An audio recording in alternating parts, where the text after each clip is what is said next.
Graça e paz, pessoal, beleza? Espero que você esteja bem. Estamos novamente aqui no nosso canal com mais um estudo bíblico devocional e no vídeo de hoje nós vamos encerrar o capítulo 41 de Gênesis e a gente vai ver um dos pontos altos da história de José no vídeo de hoje. Então é um vídeo que vai ter um impacto muito grande para a narrativa da história de Gênesis. Então vem conosco que é um vídeo abençoado hoje. E nesse início já quero te convidar a deixar seu like, a curtir, compartilhar, comentar, manda para o máximo de pessoas para que a plataforma entenda que esse conteúdo é relevante e ela impulsione e espalhe a palavra de Deus para mais pessoas. Então, vamos lá, vamos finalizar o capítulo 41 de Gênesis. Bom, no último vídeo sobre Gênesis, né, a gente viu o José sendo chamado pelo faraó, aonde faraó conta os seus sonhos, José interpreta, e aí ele não apenas interpreta e traz a revelação do significado do sonho, mas José também dá conselhos sábios para o faraó. E aí a gente falou sobre José ser guiado por Deus em sabedoria e como a sabedoria é um dom que nós recebemos do Senhor, mas que essa sabedoria nasce a partir de temermos a Deus, a partir de honrarmos ao Senhor. E aí a gente termina o último vídeo justamente nesse ponto, onde José ele é sábio diante do faraó e aponta os caminhos para que o Egito consiga viver os tempos bons e ruins que viriam a partir daquele sonho. Então, se você ainda não assistiu o último vídeo de Gênesis, vai lá, a gente está com um vídeo muito top, falando até um pouco sobre profecia, José ter sido usado como uma espécie de profeta ali. Então não perca sua chance, não perca tempo, vai lá assistir o vídeo. Mas antes termina de ver esse aqui e depois você assiste lá, beleza? Então vamos lá. Convido você a abrir sua Bíblia comigo, né? Em Gênesis 41, nós vamos ler o versículo 37 e 38 para a gente dar sequência ao capítulo, ao estudo. E diz assim a palavra de Deus: o conselho foi agradável a Faraó e todos os seus oficiais. Disse Faraó a seus oficiais, então: acharíamos porventura homem como este, em que há o Espírito de Deus? Olha como que é forte a afirmação de Faraó. Aonde a gente vai achar um homem cujo o Espírito seja de Deus? Aonde está, onde há o Espírito de Deus? Será que tem um homem aqui que é cheio do Espírito Santo? É mais ou menos isso que o faraó está ali dizendo. Então vamos lá, vamos dar sequência aqui no nosso vídeo. Aí o que acontece? Esse termo, né, aonde há um homem cujo espírito, aonde há um homem que possui o Espírito Santo. É engraçado que a característica que chama a atenção de Faraó não é alguma característica externa de José. Não é a sua competência no falar, não é a sua postura, a sua vestimenta ou algo do tipo. Mas o que diferencia José de todas as outras pessoas à sua volta é ele ser cheio do Espírito Santo. É isso que toma destaque na vida de José. Meu irmão, se isso não é um convite a gente avaliar a nossa vida, eu não vou saber o que é. Sobre o que as pessoas pensam ao nosso respeito. O que é um destaque na nossa vida para as pessoas? De que modo as pessoas nos conhecem? Será que as pessoas nos conhecem por ser alguém cheio de Deus? Será que a característica que nós temos, a característica que mais exala, que mais vai para fora, é sobre sermos cheios do Espírito Santo? Se não, nós precisamos ir a esse lugar, porque foi justamente isso que se tornou o diferencial de José. Então, esse reconhecimento de Faraó, ele conecta com tudo aquilo que a narrativa de José já vinha construindo. que a verdadeira sabedoria, a verdadeira excelência, a verdadeira competência, ela não nasce do ser humano, mas ela nasce a um coração, a uma vida que é submissa e temente ao Senhor. Isso também está muito ligado ao que nós estamos estudando no livro de Atos, que o poder que os apóstolos receberam em Atos não foi um poder humano, mas foi um poder, um dunamis, uma potência que vem do alto, que vem do céu, que transcende as habilidades e as capacidades humanas. Então, como a gente falou anteriormente, o temor do Senhor é o princípio da sabedoria. E aonde há sabedoria, as pessoas reconhecem que aquele lugar, que aquela pessoa é cheia do Espírito Santo. E aí, o que o Faraó faz? Ele faz uma afirmação. Ele continua nos versículos da frente. O Faraó declara para José: não há alguém tão ajuizado ou sábio como tu. Ou seja, essa afirmação ela é ainda mais forte porque o faraó está mais declarando mais ou menos assim: José, nós temos muitos magos, a gente tem muitos estudiosos, a gente tem pessoas aqui que conhecem a cultura do Egito, que estudaram, que foram formadas na nossa nação, mas você supera todos eles. Ah, meu irmão, se isso aqui não é um testemunho vivo da glória do Senhor, eu não sei o que é. A gente precisa também ser dessa forma, tomar esse destaque para que o nome do Senhor seja glorificado. Ir em meios que aonde as pessoas pagãs ou o pessoal do mundo domina e nós irmos até lá e dominar aquela área como cristão. E a gente vai dominar aquela área não por pura habilidade técnica, mas porque nós somos cheios do Espírito Santo. Meu irmão, eu não sei se você tem coragem de se movimentar nessa fé. Aonde, por exemplo, você é alguém que trabalha com marcenaria. Você constrói móveis planejados e tudo mais. Você estuda, você faz sua parte, você busca conhecimento, você vai ali aprendendo com os mestres da marcenaria e tudo mais. Só que o diferencial que vai fazer a madeira ser tocada diferente, que vai fazer o designer da madeira ser diferente, vai ser porque o Espírito Santo colocou algo em você que não tem a ver com a técnica, mas que transcende ou aperfeiçoa essa técnica. Às vezes o Espírito Santo vai te dar saídas ou soluções que você vai buscar nele, não em outro lugar. Observa que não é uma anulação à técnica ou ao estudo, mas é sobre essa técnica e esse estudo ser aperfeiçoado de uma maneira diferente aonde o mundo não consegue encontrar. Onde o mundo não consegue encontrar a origem. Nossa, mas como ele pensou nisso? Mas da onde que veio aquilo? E aí a sua técnica, ela foi aperfeiçoada de uma forma que talvez seja totalmente inovadora. E isso veio da onde? Do Espírito Santo, do Espírito de Deus. E você vai falar, cara, isso aqui foi no momento que eu tava ali e veio. E cara, eu acho que só veio. Tenho convicção que só veio porque o Espírito Santo me guiou. Ah, isso é um testemunho poderosíssimo da glória de Deus. E aí, o que acontece? Mesmo José sendo estrangeiro, mesmo José sendo um ex-condenado, ele é escolhido.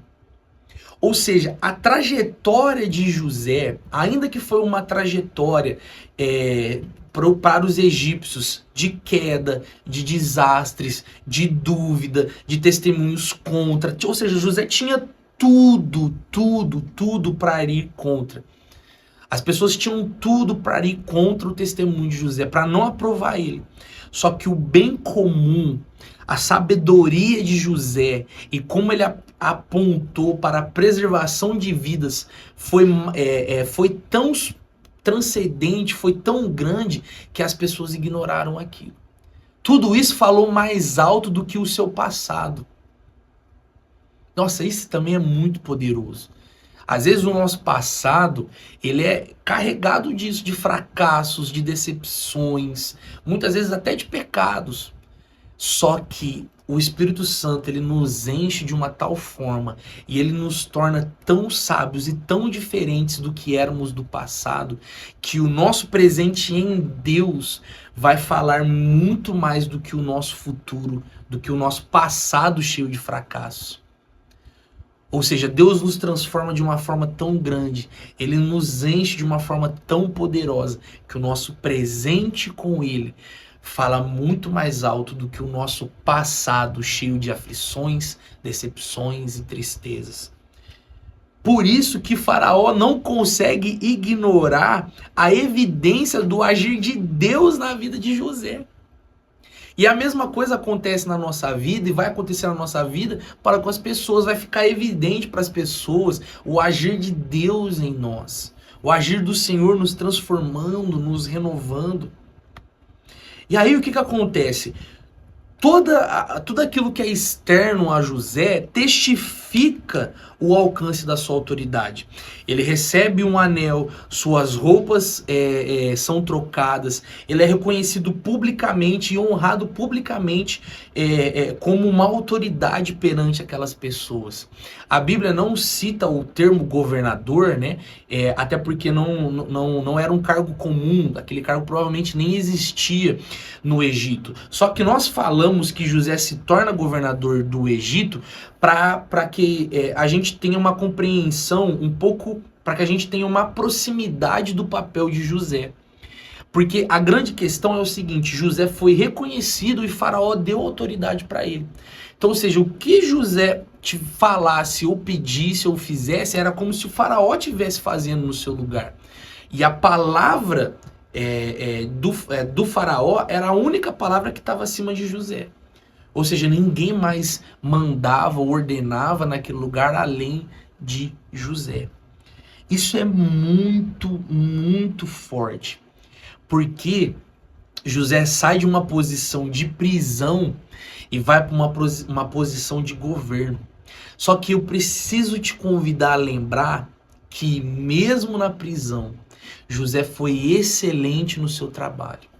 Ele entregou o seu melhor. Ele foi fiel ao caráter do Senhor na prisão. José entregou o seu melhor no pouco.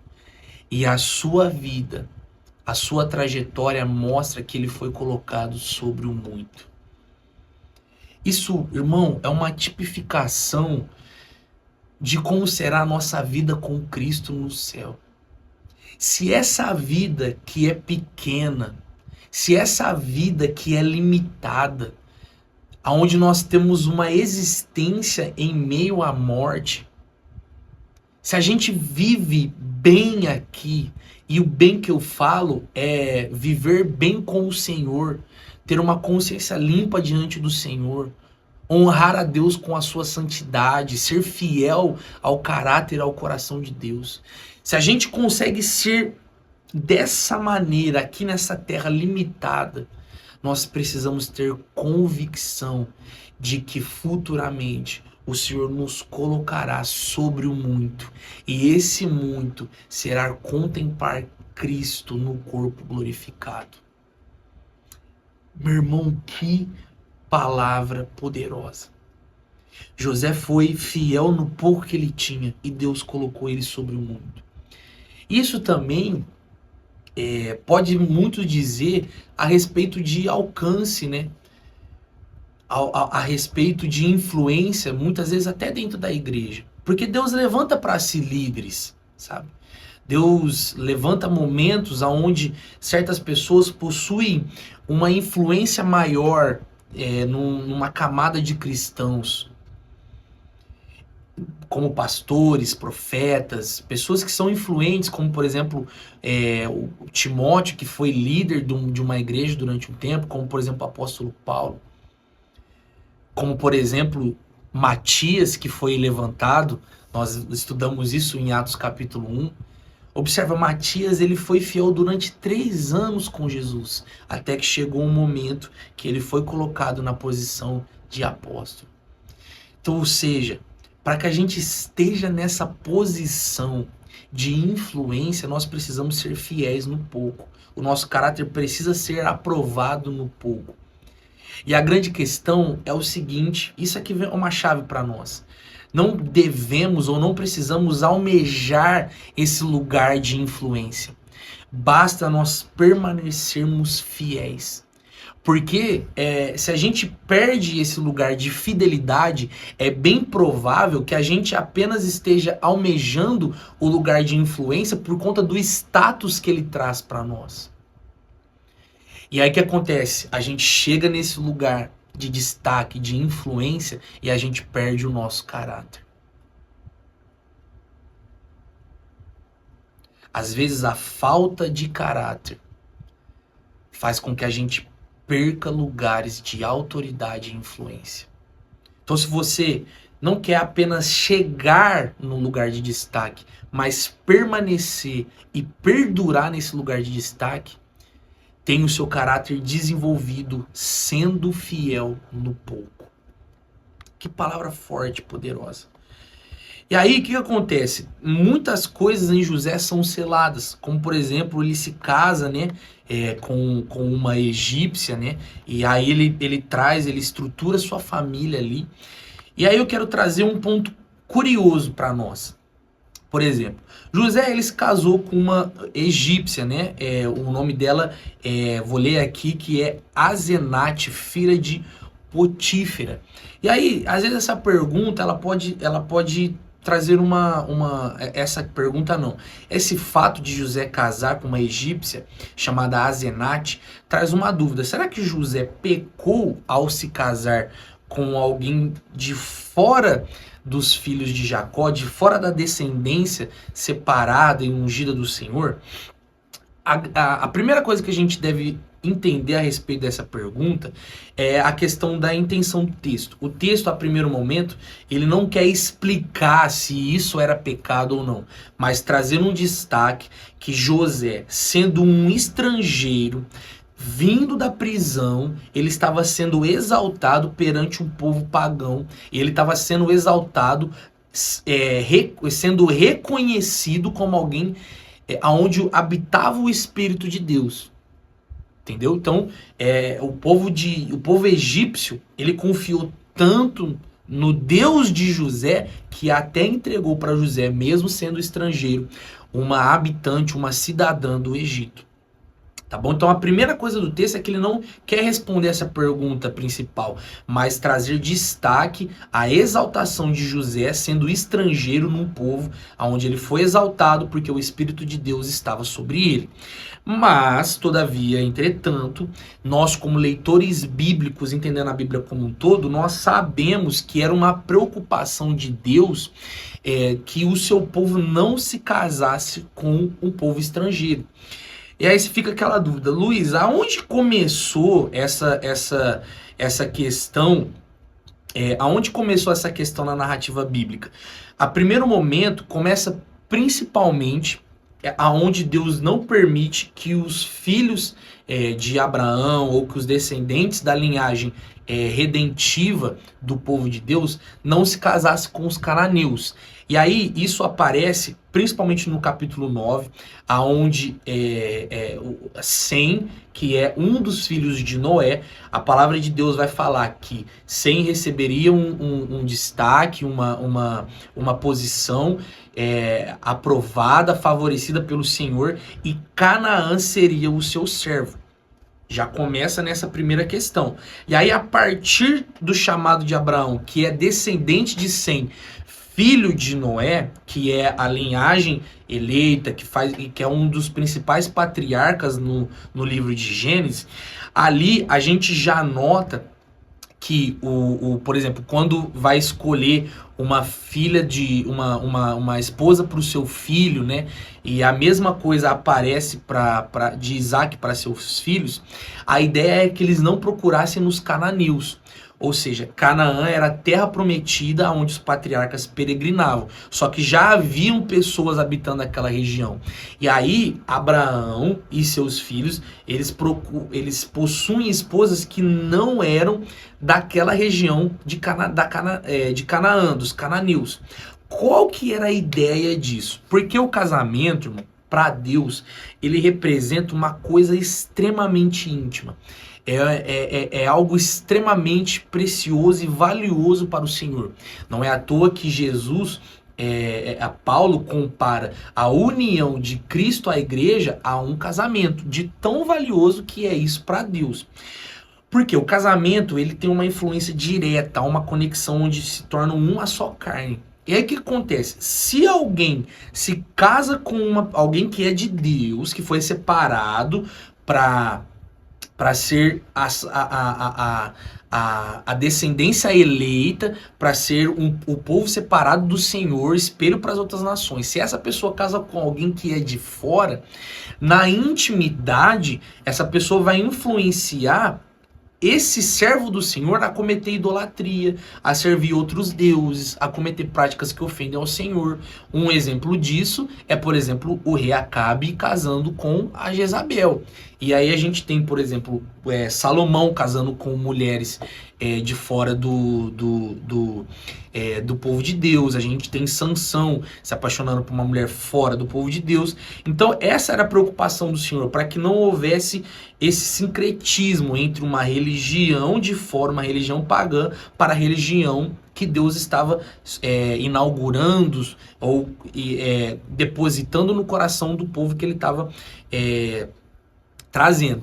Só que observa, aqui em Gênesis, a primeira preocupação era com os cananeus, porque eram os povos que tinham mais contato com o povo de Deus, que no caso ali, o povo de Deus está principalmente estrito aos patriarcas. Os patriarcas que peregrinavam na região de Canaã, eles não iam diretamente ao Egito. Eram algumas ocasiões que eles tinham contato ali, e são raras, são muito pequenas, é muito pouco. Só que já nos cananeus o contato era direto. Então a primeira preocupação dos patriarcas e do Senhor era que não se casassem com os cananeus. Já José, ele não está naquela região, ele está fora. E ali o Senhor, entendendo a situação de José, aonde ele não podia voltar para a região de Canaã, aonde ele já havia se provado fiel ao Senhor, e o povo egípcio, ele estava distante da região da Cananéia, onde os patriarcas peregrinavam. O que acontece? José entende que não seria uma ofensa direta ao Senhor. Porque a preocupação primordial aqui em Gênesis é não se casar com os cananeus. Aí o que acontece? Posteriormente, a lei de Moisés ela não cria um novo princípio, mas ela regulamenta esse cuidado que já existia nos patriarcas. E ali, a lei de Moisés ela é muito clara, porque ela inicia citando especificamente esses povos que habitavam a região da Cananéia, de Canaã. E aí depois eles pegam esse princípio de não casar pessoas de outras religiões para o povo de Deus, eles estendem isso a outros povos. E aí sim é incluído os egípcios ali, citando na lei de Moisés. Então, a primeiro momento, José ele se encaixa perfeitamente dentro da narrativa bíblica e dentro do tempo que ele vivia, que é um tempo que antecede a lei, onde a preocupação primordial do Senhor era que não se casassem com os cananeus. E aí a lei de Moisés, ela pega esse princípio e estende para outros povos. Então, por isso que o casamento de José, a gente entende que não foi um pecado direto contra o Senhor. Tá bom? Mas o que sobressai do casamento de José é que ele, mesmo sendo estrangeiro, mesmo vindo da prisão, o povo egípcio confia uma cidadã deles a casar-se com José, porque ele já recebeu uma posição na qual ele conquistou, porque o Espírito de Deus estava sobre ele. Então, ou seja, é um testemunho de você se permanecer fiel independente do ambiente que você está. Isso é muito poderoso. José, ele foi tão fiel, ele foi tão temente a Deus que os pagãos reconheciam que o Espírito de Deus estava sobre ele. Amém? Aí fica a parte da curiosidade teológica, explicando, trazendo aqui uma parte mais de estudo, mas também com aplicação. E aí, para a gente partir para o final, o que a gente entende com o final do capítulo 41 de Gênesis? Que Deus governa a história. Ele concede sabedoria aos que temem. E usa essa sabedoria não apenas para exaltar seus servos, mas para preservar vidas e cumprir seus propósitos maiores. A história de José não é uma história de exaltação pessoal. Não é uma história de exaltação pessoal. Essa parte da história de José é uma história que revela que Deus concede sabedoria aos seus servos. E ele exalta esses servos não para que eles sejam conhecidos, para que eles sejam glorificados, o seu nome seja espalhado, não. Deus derrama essa sabedoria e ele exalta esse servo para que vidas sejam preservadas. Para que nós queremos ser exaltados? Pense comigo, irmão. Há uma posição de destaque, de influência maior, de exaltação, que a pessoa que precisa habitar essa posição, ela não pode amar mais essa posição do que as vidas que precisam ser preservadas. Porque só aquele que habita naquela posição, ele vai ter o poder, a influência, os recursos necessários para abençoar outras vidas e preservar essas outras vidas. Só que se você ama mais a posição do que as vidas que serão abençoadas, há uma grande possibilidade de você usar toda essa influência para si. E aí, no momento em que as vidas vão precisar de assistência, elas são colocadas de lado e elas passam necessidades, elas não são transformadas, elas não são alcançadas e elas não conhecem o nome do Senhor. Isso é muito forte, por exemplo, dentro da igreja. Líder, o Senhor quer te levantar como alguém na sua comunidade de fé que não vai abusar, que não vai ferir, que não vai enganar as pessoas que vão estar lá, mas vai ser alguém, mas você será alguém que será um servo daquelas pessoas. Você vai usar a sua posição para destravar destinos, para ajudar famílias, para tirar pessoas da fome, da pobreza, da ignorância intelectual. Então, não almeja a posição para um benefício próprio, mas permaneça fiel. Peça a Deus sabedoria, para que quando você chegar nesse lugar de destaque, você use o lugar de destaque para servir vidas, para servir pessoas. Porque esse é o propósito de Deus levantar líderes em destaque em uma nação, em uma igreja, em uma família, para servir vidas. Irmão, isso é muito forte. E aí, para nós concluirmos, a grande questão é assim: Deus governa a sua história. O tempo do alívio na vida de José chegou. Ele não estava mais preso, mas ele chegou no lugar de destaque, ele chegou na posição de influência para servir pessoas. Então, irmão, o tempo do alívio na sua vida, ele é real. Deus tem reservado um tempo onde você não vai estar mais aprisionado, onde você não vai passar mais necessidade. Deus tem esse tempo reservado para você. E junto com esse tempo do alívio, não é só apenas o livramento das coisas ruins, mas ter uma vida abundante, não para se vangloriar, mas para abençoar pessoas. E ainda abençoar pessoas testemunhando que Deus é fiel e que Ele está usando a sua vida para levar pessoas aos pés dele e fazer o nome dele conhecido. Ah, irmão, isso é muito forte. Eu gostaria de encerrar o vídeo nesse ponto, convidando você a fechar os seus olhos juntamente comigo para nós orarmos. Senhor Jesus, te agradecemos, Senhor, por essa palavra.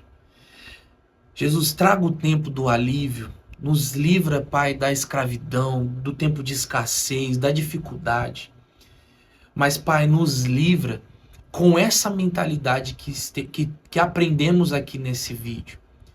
Para que o tempo do alívio venha nos colocando em destaque, nos colocando em uma posição de liderança, não para ser servido, não para reter, mas para servir pessoas. Pai, alinha o nosso coração com o céu, para que a gente, Deus, se torne o líder de coração fiel, que não almeja a posição de liderança, mas que vai ser capacitado para estar lá, a fim de servir pessoas, famílias, desatar destino, desatar histórias e testemunhar o bom evangelho do Senhor Jesus Cristo. Essa é a nossa oração em nome de Jesus. Amém e amém. Meu irmão, vou ficando por aqui. Que palavra abençoada, que vídeo abençoado. Acredito até que eu me empolguei, passei um pouco do tempo aqui. Mas, independente disso, para você que ficou até aqui, meu convite é para que você espalhe isso para as pessoas, compartilhe, comenta aqui embaixo algo que você gostou, que mexeu com você, que eu quero te ouvir, quero saber o que o Senhor tem falado ao seu coração e vamos impulsionar cada vez mais essa iniciativa de espalhar a palavra de Deus aqui nas plataformas das redes sociais. Então, um grande abraço do Luiz e até mais.